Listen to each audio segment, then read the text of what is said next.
Hello everyone, and welcome to another off-road update. After the first round of the 2024 GNCC season, many riders were treated to a weekend off to relax, recuperate, rebuild the machines in order to get ready for the traditional second round of the season at the Wild Boar GNCC in Florida. With unusual amounts of rain hammering the Sunshine State during the winter months, it left a new challenge for the riders as they entered the Hogwaller facility, even those that have been coming to the facility since its inception in 2015. What did these extra tricky conditions mean for the riders? Check out the highlights to find out.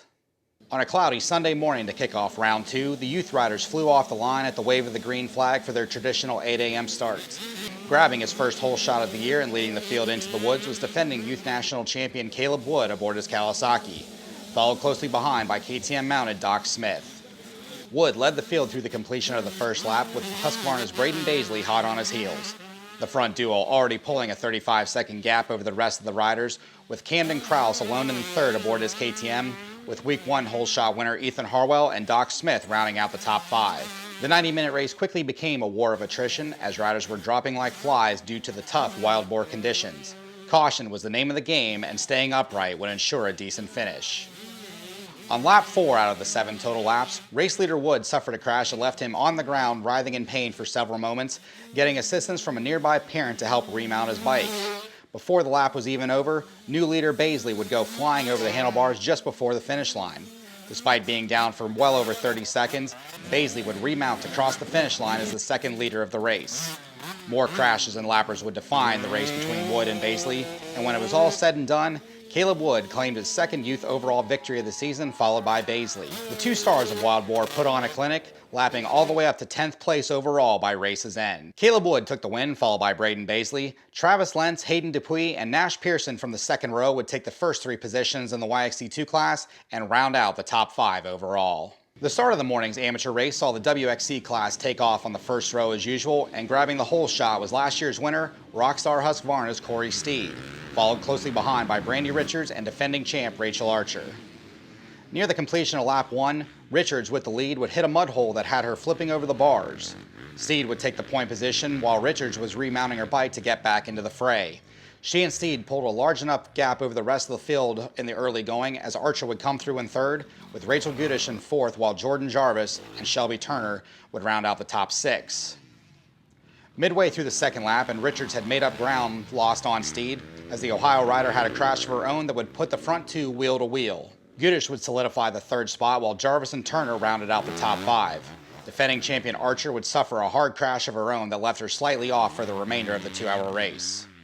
Jarvis would make a charge at the end of lap 2 that saw her crossing the finish line in third ahead of Gudish.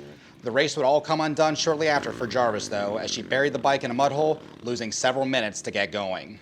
Richards and Steed continued their battle through the final 2 laps, while Archer and Gudish were in a battle of their own for the final spot on the podium. At race's end, Brandy Richards would take her first career WXC victory, with Steed in second and Rachel Gudish claiming third. The first podium for Sherco. Archer and Turner would round out the top 5. With Daytona Beach Bike Week bringing in thousands of motorcycling enthusiasts to the Wild Boar GNCC, the industry and fans alike were on hand for the 1 o'clock pro race to see 2022 national champion Jordan Ashburn grab the hole shot aboard his Coastal Racing Factory gas machine and lead the field of riders into the woods for 3 hours of battle in the treacherous sandy conditions. As the field jockeyed for position through the opening lap, several riders showed that they wanted to be the ones to claim the most physically demanding race of the year. Ricky Russell aboard his Ampro Yamaha would lead the 13 XC1 riders through the completion of lap 1, with Stuart Baylor only a half a second behind. Pole shot winner Ashburn would follow in third, with round 1 winner Johnny Gerard and Ryder Lafferty rounding out the top 5. Unfortunately for the second race in a row, defending champion Craig DeLong would suffer issues. A collision with a tree on lap 1 would damage the axle on his Rockstar Husqvarna. Then, while leaving the bike to let team personnel know what had happened, leaves made contact with the hot exhaust pipe that set the bike on fire. The rear end melted, and that was the end of DeLong's day. Baylor would lead the way at the end of lap 2, with Gerard right on his rear wheel after being down in the opening start chicane. The front 2 setting themselves apart from the rest of the field with more than 30 seconds over third place Ricky Russell. At the halfway point, Baylor continued to lead with Gerard close behind, while Russell suffered issues of his own that left Ashburn taking over third, with Babbitt's Kawasaki teammates Grant Baylor and Lyndon Snodgrass rounding out the top 5. Just after the halfway point, a storm rolled in and opened up on the entire facility.